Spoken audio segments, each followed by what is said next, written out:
Éthique, généralité, réflexion, mise en pratique. Numéro 2, sciences humaines, culture et civilisation. 2. Grand 1, l'épistémologie. L'épistémologie est la partie de la philosophie des sciences qui réfléchit à ce qu'est la science. L'épistémologie vise à répondre à la question « Qu'est-ce qui nous permet de dire qu'un discours est scientifique alors qu'un autre ne l'est pas ?» C'est fondamentalement une recherche des critères de la scientificité. Beaucoup de discours se présentent comme scientifiques alors qu'ils ne le sont pas. Comment le montrer? Elle n'est pas que ça. Elle n'est pas que ça, cette critériologie. Elle touche aussi un problème de la connaissance et des différents types de connaissances. Elle vise justement à montrer que la connaissance scientifique peut regrouper ou être totalement différente d'un mode de connaissance. Car il y a tout de même d'autres modes de connaissance que la science.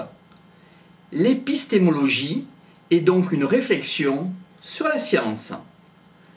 Elle consiste toujours à se demander si ce qui se présente est vraiment scientifique ou ne l'est pas.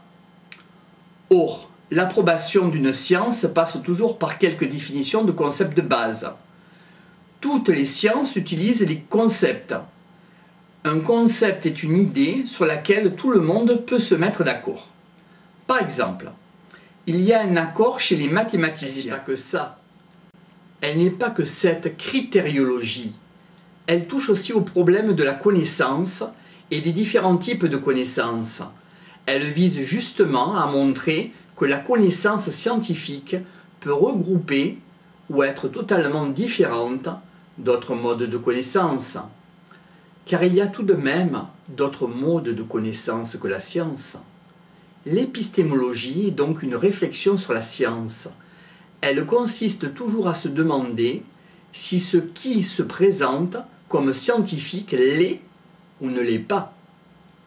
Or, l'approbation d'une science passe toujours par quelques définitions de concepts de base. Toutes les sciences utilisent des concepts. Un concept est une idée sur laquelle tout le monde peut se mettre d'accord. Par exemple, il y a un accord chez les mathématiciens pour définir le triangle rectangle. Par contre, il n'y a pas encore d'accord en philosophie orale pour définir la justice. On a 2 ou 3 définitions fondamentales, mais on n'arrive pas à les unifier. C'est cette universalité des concepts qui est le signe des concepts. Trop souvent, la fondation d'une science passe par la définition de quelques concepts. Cette définition crée une rupture qui permet de distinguer les types de discours et met en place un processus de pensée scientifique qui se remarque au fait qu'elle est une pensée cumulative. Car un concept peut servir en dehors de la science qui l'a défini. Certaines découvertes en physique ou en chimie servent à d'autres disciplines. Exemple, la physique a été fondée au XVIIe siècle.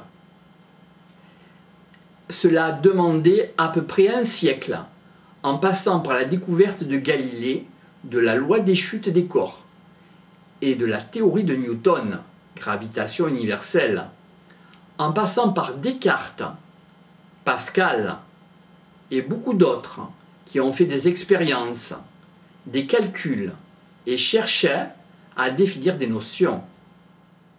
Par exemple, la définition de notion de force. Tout le monde sait par expérience vécue ce qu'est une force. Nos sentiments, une intuition, une expérience vécue ne sont pas des concepts. Or, la réflexion sur la notion de force a permis de distinguer le poids et la masse. Le poids, tout le monde en a eu l'expérience, mais par cette expérience sensible, on ne peut pas arriver à la connaissance conceptuelle de ce qui permet de distinguer le poids et la masse. Et toute la physique moderne est construite sur cette distinction. La masse est constante. Le poids varie selon l'altitude. C'est ce que Pascal a commencé à montrer et ce que montrent encore nos satellites quand les géants sont en état d'apesanteur. Entre les deux, cela a permis de découvrir la force de gravité et d'élaborer la théorie de l'attraction universelle. Vous voyez que le poids est une expérience sensible. La masse est un concept construit. Là, c'est dans le domaine des sciences de la nature. Mais ceci est vrai pour toutes les sciences qui passent toujours par la définition de concepts de base. Et quand ceci est fait, le travail de l'une peut servir aux autres. C'est comme ça que les médecins peuvent reprendre de la chimie ou de la physique et s'en servir, et en toute sécurité, parce qu'on sait de quoi on parle. C'est un discours universel. Alors la question se pose pour les sciences humaines. Elles sont un peu dans l'étape des sciences de la nature au XVIIe siècle et au XVIIIe siècle.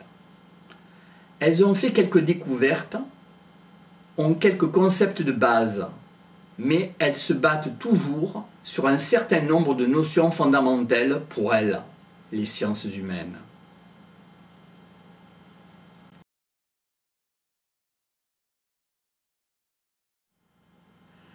Grand 2, la notion de culture. La notion de culture fait partie des notions fondamentales.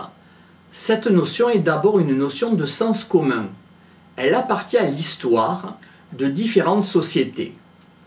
Pourrait-on un jour transformer cette notion en concept scientifique, véritablement opératoire?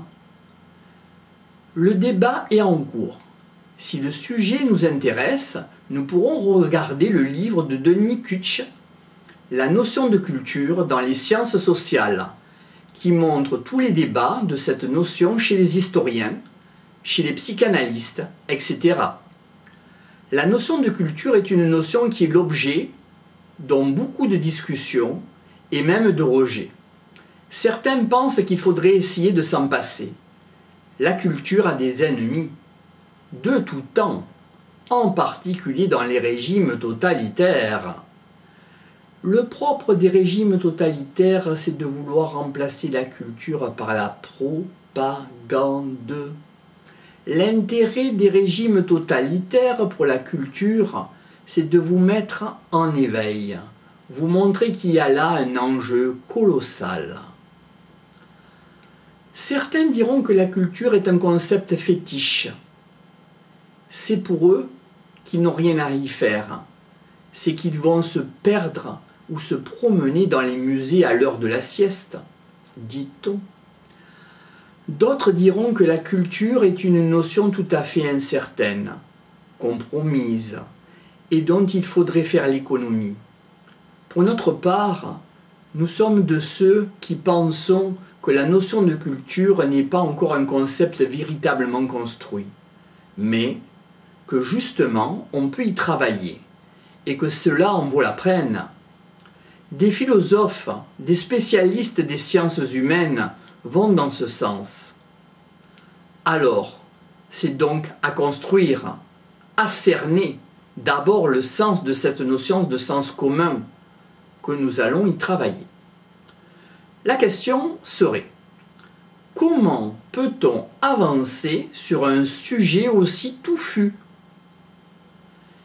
Il y a une petite méthode qui est appliquée par les lexicographes, les gens qui cherchent le sens des mots de façon aussi précise que possible dans le but de faire des dictionnaires.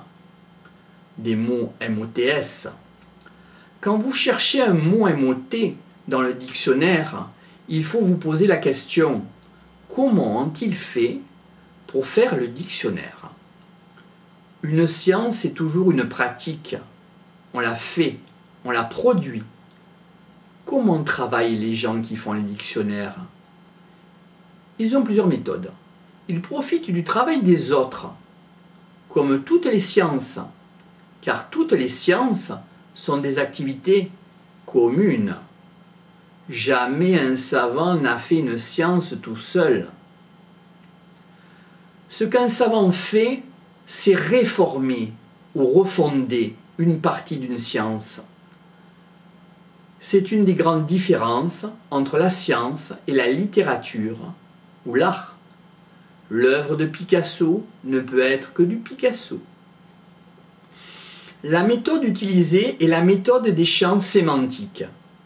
Par exemple, quand on veut préciser le sens des mots MOTS désignant l'habitat, on prend le mot MOT le plus neutre, ici donc le mot MOT maison, mot d'usage le plus universel. On peut l'appeler maison à peu près tout ce qui s'y habite. Et on classe après tous les mots MOTS qui désignent différentes espèces de maisons ou d'habitat. On a à un bout, on a le château, le palais, et l'autre bout, on a la hutte, la cabane, etc. On a également l'hôtel particulier, la chaumière. On a donc tout un vocabulaire. Et on voit que ce vocabulaire est structuré par un certain nombre d'oppositions. Pour la maison, par exemple, opposition entre grande et petite, entre riche et pauvre, entre urbaine et rurale. Cela révèle des connexions auxquelles on ne pense pas toujours. Il y a des mots MOTS récents et anciens, des mots MOTS courants et des mots MOTS rares, des mots MOTS à la mode et des mots MOTS vieillis, aisés et vieillis par rapport à facile. C'est donc en dégageant tous ces systèmes d'opposition qu'on peut mettre de l'ordre dans la langue et que l'on peut définir un peu le sens des mots MOTS. On peut le faire pour le vocabulaire de la culture. On peut s'interroger sur le champ sémantique du vocabulaire de la culture dans la langue française par exemple. Et on verra que la culture et civilisation sont presque synonymes. Ceci est bizarre car le français a fait la chasse aux synonymes. Pourquoi y a-t-il ces deux mots? On voit que culture est un substantif qui a deux adjectifs, cultivé et culturel. Cela se recoupe. On ne dit pas qu'un homme qu'il est culturel, mais cultivé. Vous dites d'un champ qu'il est cultivé. On parle du ministère des Affaires culturelles. Si on regarde dans un dictionnaire, on verra que cultivé remonte au XIIe siècle, alors que culturel remonte aux années 1920, du XXe siècle, et que c'est un emprunt à l'allemand. Un emprunt, fût-ce d'une notion abstraite, est un phénomène international de transfert culturel. On a emprunté automobile, on a emprunté tous les jours des mots à l'anglais. Là, on est complètement dans l'histoire des cultures. Alors pourquoi cette invention du mot culturel en allemand qui passe en français? Pourquoi n'est-il pas passé plutôt en français? Car il existe en allemand depuis le début du XIXe siècle. Voilà quelques questions qu'il faudrait se poser.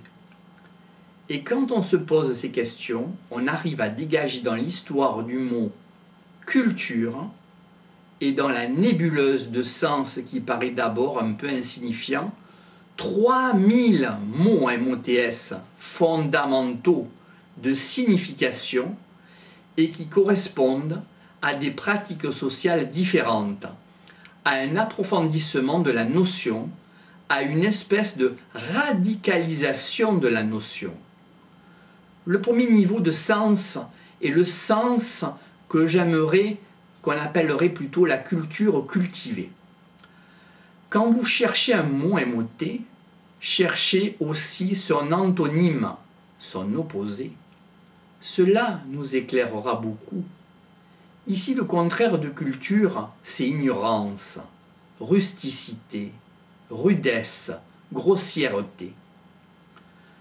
Les synonymes de la culture, au sens cultivé, c'est l'instruction, l'éducation, la formation, les exercices, les compétences, les œuvres, les modèles. La culture est une propriété acquise par des individus en fonction de leur époque, de leur milieu social et de leur pays. Elle concerne la maîtrise du langage, de la langue, de l'écriture, de certains arts, et elle relève d'une formation. Ce sens du mot culture est fondamental, tellement fondamental qu'elle a ses institutions. Outre la famille qui transmet cette culture, il y a l'école, l'université, les théâtres, les musées et une bonne partie des loisirs aussi. Un deuxième niveau, le mot culturel. L'antithèse, c'est barbare. Le barbare n'est pas celui qui n'a pas de culture. C'est celui qui a une culture qui ne nous plaît pas. La culture ici est toujours le propre d'un groupe, soit un sous-groupe, comme par exemple la jeunesse, qui n'a pas tout à fait les mêmes goûts pour les loisirs, les vêtements, etc., que les anciens. Elle est le fait d'un sous-groupe et d'un grand groupe, classe sociale, groupe religieux, ethnie, peuple, nation. Et ici, la culture est une propriété collective, c'est un patrimoine. Le château de Versailles fait partie d'un certain patrimoine de la France, voire d'un patrimoine de l'humanité. On appelle la culture ici l'ensemble des découvertes, inventions, productions de la vie matérielle, intellectuelle, esthétique ou spirituelle, dans lequel on reconnaît un groupe et une société. On verra que la culture, dans ce sens-là, a une forte connotation identitaire. La culture, c'est ce qui distingue un groupe d'un autre.